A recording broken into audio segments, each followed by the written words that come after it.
నేర్చుకోవాల్సిన అవసరం అంతగా ఉండదు పిల్ల. ఆమె బుగ్గలు నిమురుతూ అన్నాడు. ఇంతకీ తమరు ఉత్తమ మాటలేనా? లేక ఆమె మాటలు పూర్తి కాకముందే తొందరెందుకే సుందరవదన. పడగదిలోకి పద చూపిస్తాను అన్నాడు నవీన్. ఆమె తన ఒళ్ళో నుండి కింద దించుతూ. అబ్బా! ఆశ. అక్కడ చేసే ఆ ప్రదర్శనలు ఇప్పుడేం అవసరం లేదు కానీ, నిజంగా తమరికి ఇంద్రజాలం వచ్చా? రాదా? అది చెప్పు ముందు. ముందు పడగదిలోకి పదమన్నానా? అక్కడే చూపిస్తాను నా ఇంద్రజాల ప్రతిభను అంటూ ఆమెను 2 చేతుల్లో ఎత్తుకొని పడగదిలో ప్రవేశించాడు. అయితే నాదో షరతు. ఈ ఇంద్రజాల ప్రదర్శనలో నన్నసలు ముట్టుకోవద్దు. సరేనా? అంది శ్వేత అతని చేతుల్లో నుంచి కిందకి దిగుతూ. సరే. నా చేతులతో నేను ముట్టుకోను అన్నాడు నవీన్ చేతులతో అనే పదాన్ని ఒత్తి పలుకుతూ. మంచం మీద కూర్చుంది శ్వేత. మంచం మీద కూర్చుని తన వైపు ఆసక్తిగా చూస్తున్న భార్యతో, ఓయ్ పిల్ల, నేను చేయబోయే ఇంద్రజాలం పేరు చూస్తూ ఉండు అంటూనే తన జేబులో నుంచి చేతి రుమాలు బయటికి తీశాడు నవీన్. ఏం చేస్తాడోనని కళ్ళింతలు చేసుకుని భర్త వైపే చూస్తోంది శ్వేత. ఓ నా ముద్దుల మరదలా, ఇప్పుడోసారి నీ ముఖాన్ని అద్దంలో చూసుకో అంటూ ఆగాడు నవీన్. అప్పటికే అతని కొంటె మాటలకు సిగ్గుల మొగ్గైంది శ్వేత. ఛీ! ఓ బావా, ఇవన్నీ పోకిరి మాటలు సిగ్గుతో అంది. అదిగో చూడు పిల్ల, లేత పసుపుగా ఉండే నీ బుగ్గలు ఎట్లా అరవిచ్చిన మందారాల్లా ఎర్రగా మారిపోయాయో. ఇదే నీ నా ఇంద్రజాలం. ఇప్పుడు ఒప్పుకుంటావా నాకు ఇంద్రజాలం వచ్చిందని? నవ్వుతూ అన్నాడు నవీన్. వెవ్వె వెవ్వెవ్వే, ఇది ఒక ఇంద్రజాలమేనా? వెక్కిరిస్తూ అంది శ్వేత. సరే, ఇంకొకటి చేసి చూపిస్తాను. అప్పుడు నువ్వే ఒప్పుకుంటావు నా ప్రతిభను రోషంగా అన్నాడు. అలాగే మహానుభావా, ప్రదర్శించండి మీ ప్రతిభా పాటవాలు నవ్వుతూ అందామె. అయితే ఇప్పుడు నేను చేయబోయే ప్రదర్శన పేరు చివరని చెప్తాను. అయితే నేనేం చేసినా కాదనకూడదంటూనే ఆమె వెనుకకు చేరాడు. ఇలాంటి ఆటలు ఆమె కొత్త కాదు. మరదల్ని ఎంతగానో ఏడ్పించేవాడు.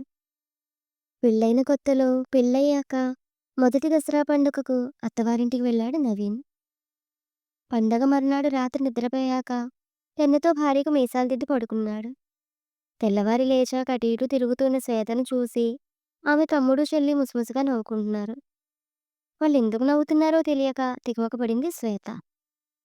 అమ్మా, తమ్ముడు చెల్లి నన్ను చూసి నవ్వుతున్నారంటూ తల్లికి ఫిర్యాదు చేసింది శ్వేత. కూతురు అవతారాన్ని చూసి తల్లి కూడా నవ్వింది. శ్వేత ఇంకా కంగారు పడిపోయింది. ఏంటమ్మా నువ్వు కూడా నవ్వుతున్నావు? నా ముఖంలో ఏమైనా కోతులు ఆడుతున్నాయా? చిరుకోపంతో అంది. ఆమె ఏం మాట్లాడకుండా అద్దం తెచ్చి కూతురికిచ్చింది. అద్దంలో మీసాలు చూసి కివ్వునరిచింది శ్వేత. ఇదంతా బావు పనే అంటూ బెడ్రూంలో పరిగెత్తింది. కానీ ఏమీ ఎరుగని వాళ్ళ నిద్ర నటిస్తున్నాడు నవీన్. బావా, నిన్ను అంటూ అతని మీద పడి నానా అల్లరి చేసింది. ఇలాంటివెన్నో, ఎన్నెన్నో. మచ్చుకి ఇదొక సంఘటన మాత్రమే. ఆ తర్వాత ముద్దుల పోటీ అని ఏవేవో చిలిపి పనులు చేస్తూ, అల్లరి చేస్తూ, అలరిస్తూ ఉంటాడామెను. తన వెనుకకు చేరిన భర్త ఏం చేస్తాడో అన్న ఆత్రం ఆమెలో. నవీన్ ఆమె ఎడమ చెవిని పెదవులతో ఒత్తిపట్టి, నాలుకతో స్పృశిస్తూ వేడివేడిగా ఊపిర్లు వదలసాగాడు. మాట తప్పుతున్నా ముట్టుకోకూడదనే షరతుని మర్చిపోయారా స్వామి? వెనక్కి తిరిగి అడిగింది శ్వేత. చేతులతో ముట్టుకోనని చెప్పాను గాని, పెదవులతో నాలుకతో అని చెప్పలేదు కదా నవ్వుతూ అన్నాడు. సరే కానియండి బాబు, ఏం చేస్తావ్ చూద్దాం అందామె. నవీన్ ఆమె మెడ చుట్టూ నాలుక కొనతో సున్నాలు చుట్టడం ప్రారంభించాడు. దాంతో ఆమెకు నరాలను సవరిస్తున్నట్టుగా అనిపించసాగింది.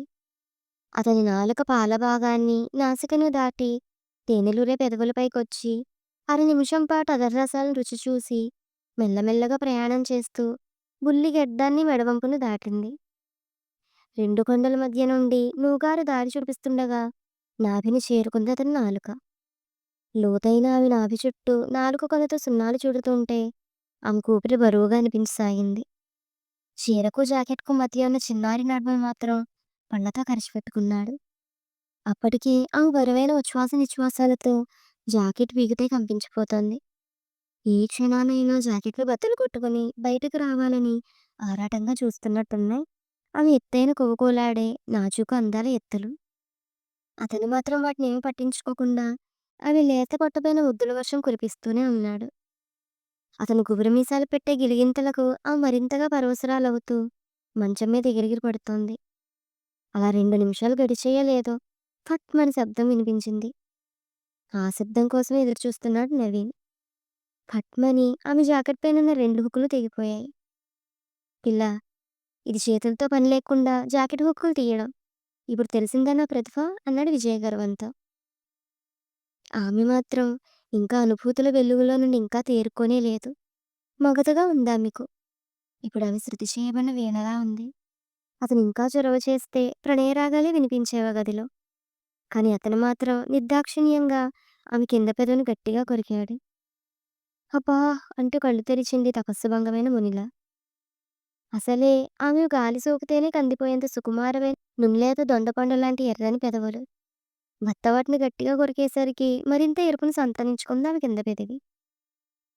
ఇదేంటి? ఇంద్రజాలం చేస్తానని చెప్పి నన్నిలా కొరుకు తింటున్నావు? ఇలాగైతే నిన్నొప్పుకోను అంది కందిపోయిన పెదవిని తడుముకుంటూ. సరే, ఇక నిన్నేం కొరుక్కు తిన్ను. అదిరే నీ ముద్దెచ్చే పెదాలను చూసి ఆగబుద్ధి కాక కొరికానంతే. నొప్పెట్టిందా? మరి నన్నేం చేయమంటావు? నీ పెదాల్లో అమృతాన్ని దాచుంచావు. వాటిని చూస్తే ఉండబుద్ధి కాదు. తప్పు నీదే, నాది కాదు తెలుసా?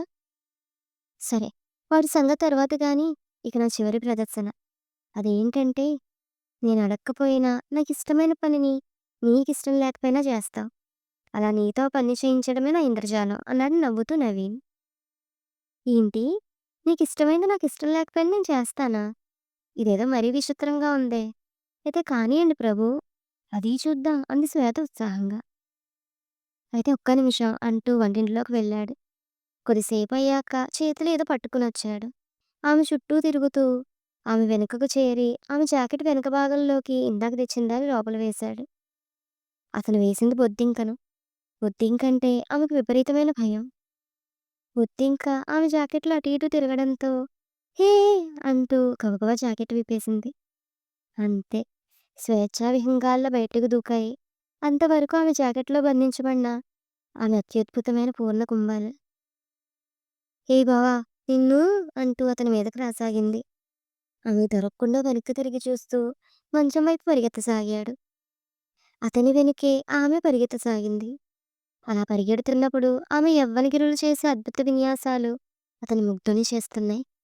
ఆమెకు ఆయాసం వచ్చే వరకు ఆమెను పరిగెత్తించి కావాలనే దొరికిపోయాడు. దొంగ దొరికాడు అంటూ అతను మంచం మీదకు తోసి అతని మీద పడింది శ్వేత. బలిష్టమైన అతని వక్షస్థలానికి మెత్తగా పిండి ముద్దలా నలిగిపోతున్నాయి ఆ బంగారు ముద్దలు. ఏదో ఇంద్రజాలం చేస్తానని చెప్పి నా మీదనే ప్రయోగిస్తా నీ చిల్లి పల్లవిని అంది శ్వేత అతను గుబురు మీసాలను పెదవులతో పెట్టి లాగుతూ.